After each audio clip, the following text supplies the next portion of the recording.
Her birinizi In the name of Allah, the most gracious, the most merciful. Dear Secretary General, Honorable Foreign Ministers, dear brothers and sisters, I greet each of you with my heartfelt respect and sincerity. Peace be upon you, and the mercy and blessings of Allah. I am deeply honored to come together with you, the esteemed representatives of the Islamic world, here in Istanbul. I pray that the consultations you have held over the past 2 days and the decisions you will make bring blessings to the Islamic Ummah and all of humanity.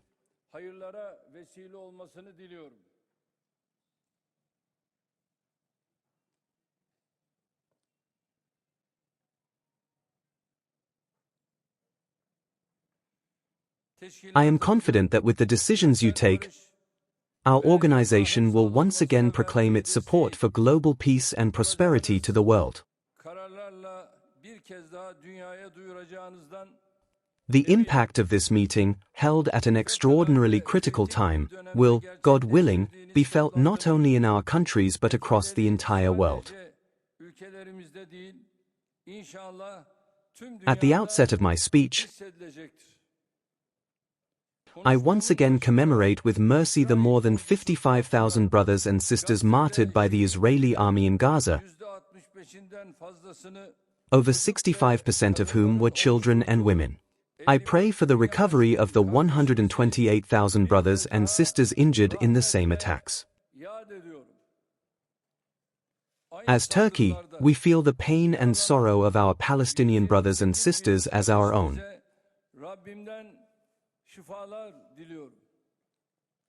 Let our Palestinian brothers and sisters know that no matter how dark the oppression is today, justice will, God willing, prevail. Victory will surely belong to the believers.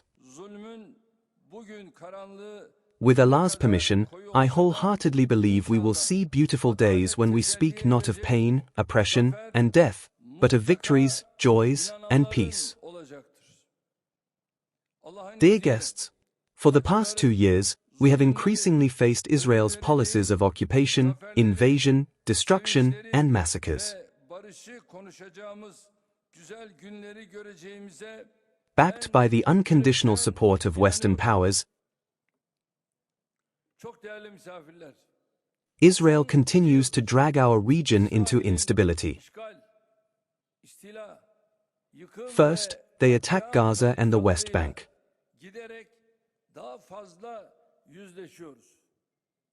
Before the eyes of the entire world, they turned Gaza into a massive ruin.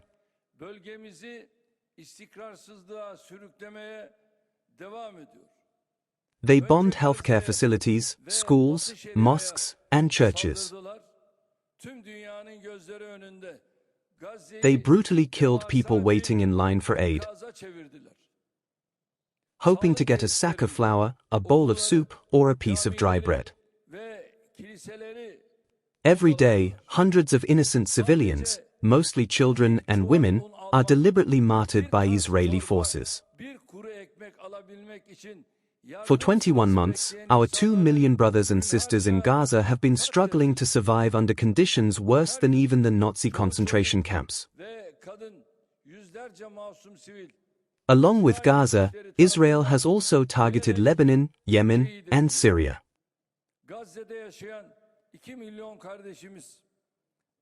In addition to airstrikes, it has incited various groups in Syria against the government,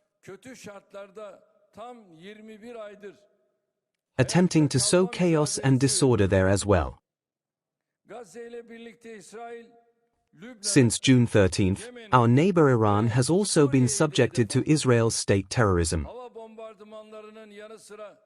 Let me state clearly and unequivocally, with all these attacks, the Netanyahu government has once again proven itself to be the greatest obstacle to regional peace.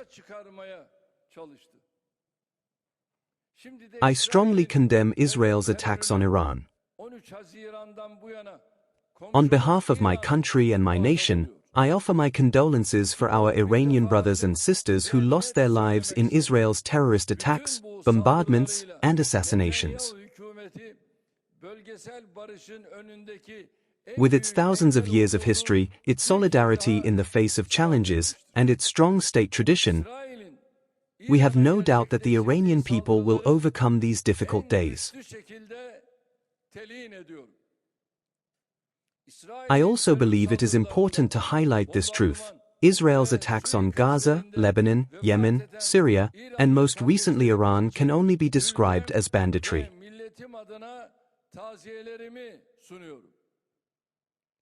The measures Iran has taken to defend its people within the framework of self-defense against Israel's state terrorism are entirely natural, legitimate, and lawful. Dear brothers and sisters, it is now clear as day that these aggressive actions, which violate international law, serve Israel's strategic policy of destabilizing the region. The fact that these attacks coincide with a period of intensified negotiations regarding Iran's nuclear program is, of course, significant. Israel, which is not subject to any oversight in its nuclear activities and disregards transparency, has no right to lecture others while refusing to join the Treaty on the Non-Proliferation of Nuclear Weapons.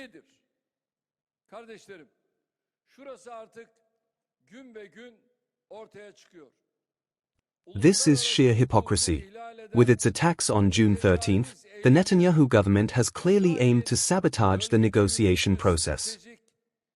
These events also demonstrate that Netanyahu and his criminal network have no interest in resolving any issue through diplomatic means. Furthermore, instead of living in peace side by side with an independent Palestinian state with East Jerusalem as its capital, based on the 1967 borders and with territorial integrity, Israel is trying to spread war across the entire region. 90 years ago, the spark ignited by Hitler set the world ablaze from the Pacific to the Atlantic, from the Indian Ocean to the North Sea. Today, Netanyahu's Zionist ambitions aim for nothing less than dragging our region and the entire world into a great catastrophe. We see attempts to violate the sanctity of our first Qibla, Al-Aqsa Mosque, to usurp the historical status of Jerusalem, and to openly discuss plans to fragment our region through various maps as moves in this sinister scheme. We are fully aware of what Netanyahu is trying to do. Those who think they can ensure their security by plunging the region into fire, conflict, chaos, and tears are chasing a futile dream. Israel cannot secure itself by threatening the security of its neighbors. They will slowly come to realize that their calculations do not match reality. Israel's claim that it can establish order in our region with its bloody hands reveals the blindness and darkness in which those who govern this country are engulfed.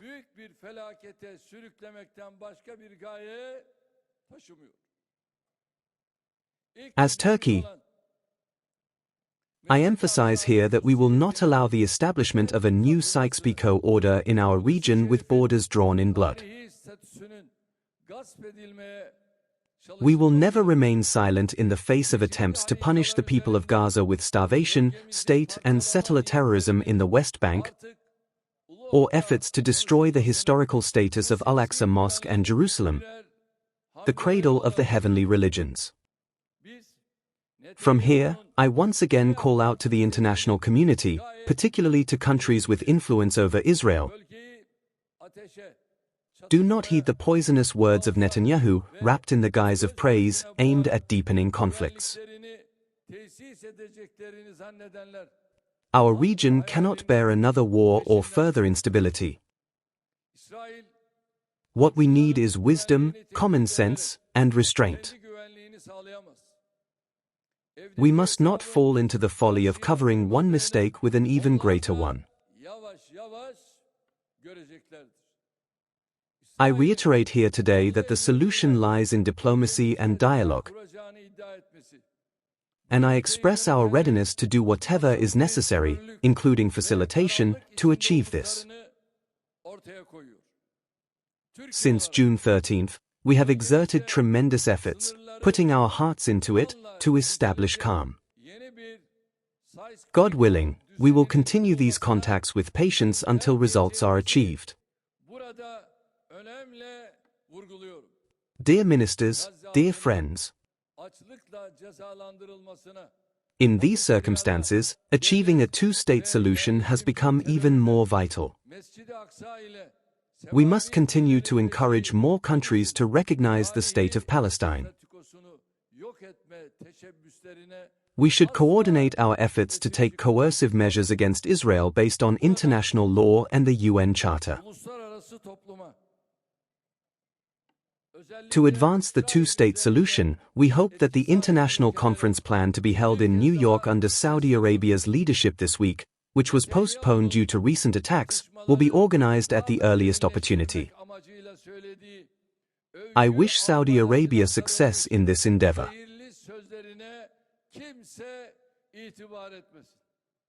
Of course, I must also underline the following: differences of opinion or approach between two brothers born of the same mother may exist.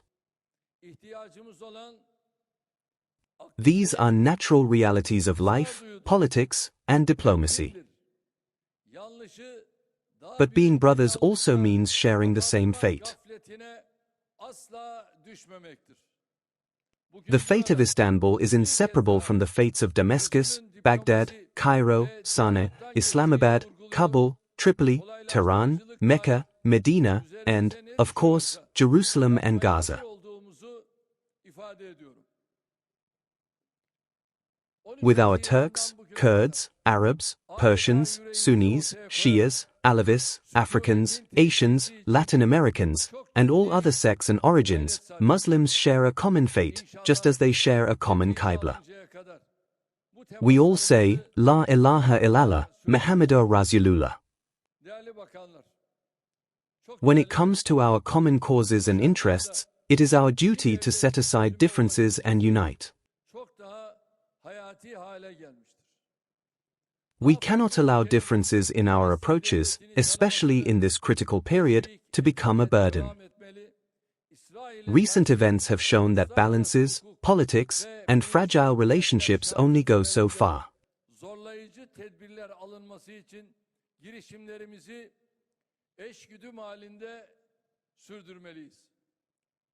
At this meeting of our organization, which represents the voice and conscience of the Ummah, we must clearly declare to the world our stance against Israel's policies that are turning our entire region into a firestorm. Today, we need to hold each other tighter, strengthen our ranks, and expand our boundaries of tolerance toward one another.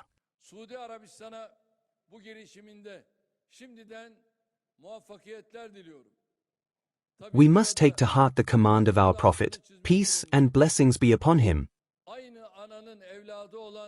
Especially in these times, 2 is better than 1, and 3 is better than 2. Unite. Yes, we sincerely desire to see the day when our Palestinian brothers achieve national unity in their affairs. While we are all mobilized for the Palestinian people, as we are here today, it pains us to see division and fragmentation among our brothers. Wherever it exists, our most sincere wish is to transform division and polarization into unity and solidarity. Dear guests, in a multipolar world, it is imperative that the 2 billion-strong Islamic world becomes a pole in its own right. We stand on the threshold of a period in which the Islamic world will play a much greater role but also bear greater responsibilities. Turkey's presidency of the Council of Foreign Ministers begins at a time when the cycle of violence in our region has been reignited by Israel, and stability and peace are under threat. We must show greater solidarity to stop Israel's banditry in Palestine, Syria, Lebanon, and Iran. Since its establishment, our organization has always carried a message of peace and dialogue and has stood firmly against all forms of extremism. Going forward, we will overcome challenges together, standing shoulder to shoulder. As the second largest international organization after the United Nations, with 57 members, we are obliged to make our organization more effective, efficient, and a tool for economic and social development. In the 10th verse of Surah Al-Hujurat, Almighty Allah says, "The believers are but brothers, so make peace between your brothers, and fear Allah that you may receive mercy." To this end, we will first resolve our internal disputes. If we do not take ownership of our issues with our collective wisdom and will, we will end up serving the interests of others. As members of a shared history, civilization, and, above all, faith, we have more than enough will and capacity to produce solutions on all matters concerning our future. During our presidency, we will continue to actively combat Islamophobia. On this occasion, I express our satisfaction with Syria's return to the Organization of Islamic Cooperation and the progress made toward its reintegration into the international community. The magnificent victory won by our Syrian brothers at the cost of hundreds of thousands of martyrs has opened the doors to a new era. Thanks be to God, the Syrian people now look to their future with far greater hope.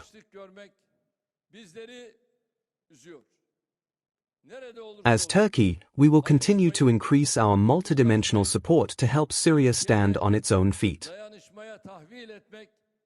Syria needs the support of the entire Islamic world to preserve its territorial integrity and national unity and achieve lasting stability. I wholeheartedly believe that all member states of our organization will provide the necessary contributions to Syria. Furthermore, we must always closely address the issues of Muslim minorities and communities, which serve as a strong bridge between OIC countries and others, and maintain unwavering solidarity with them. We value the stance and decisions our organization has taken on this matter so far. Another important issue, dear brothers, is that we must not allow UNRWA, which plays an irreplaceable role in supporting Palestinian refugees, to be paralyzed by Israel.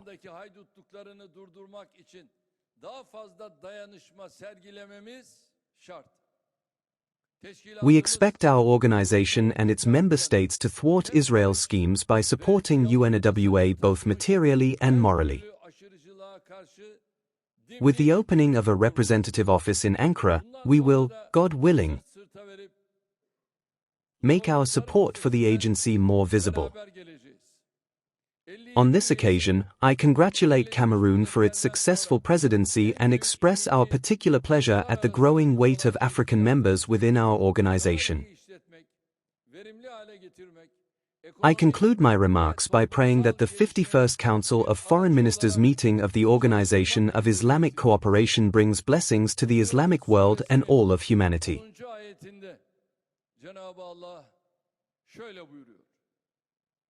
May Allah be our helper and protector. I once again greet you with affection and send my love and respect to our brotherly peoples through you.